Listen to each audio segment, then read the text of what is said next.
ভাই আপনারা কোন দেশে যাচ্ছেন? মালদ্বীপ। মালদ্বীপ। কি কাজে যাচ্ছেন দুজন? Construction labour. আপনাদের বেতন কত টাকা? $250। 250 US ডলার। জি জি। আপনাদের ডিউটি কত ঘন্টা? 9 ঘন্টা। 8 ঘন্টা। 8-9 ঘন্টা। না, 8 ঘন্টাই ডিউটি হবে বেসিক। হ্যাঁ, এটা দুনিয়ার সব জায়গায় 8 ঘন্টা বেসিক। এরপরে যেটা করবেন এটা ওভারটাইম হিসাবে গণ্য হবে, ঠিক আছে? আপনাদের কন্ট্রাক্ট কত বছরের? 2 বছর। আচ্ছা, আপনাদের হচ্ছে কনস্ট্রাকশন লেবার হিসেবে মালদ্বীপের যে কোনো এরিয়াতে কাজ দিতে পারেন। মালদ্বীপের যে কোনো এরিয়াতেই কাজ দিবে। আর আপনারা করতে কোনো আপত্তি নাই তো দুজনের? জি না। আচ্ছা, আপনারা ওইখানে ওই দেশের নিয়মকানুন মেনে চলবেন, লেবার ল মেনে চলবেন। জি।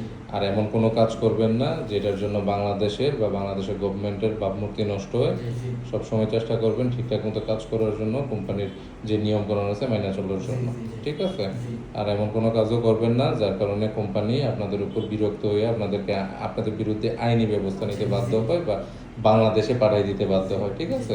এরকম কমপ্লেন যাতে আমরা না পাই।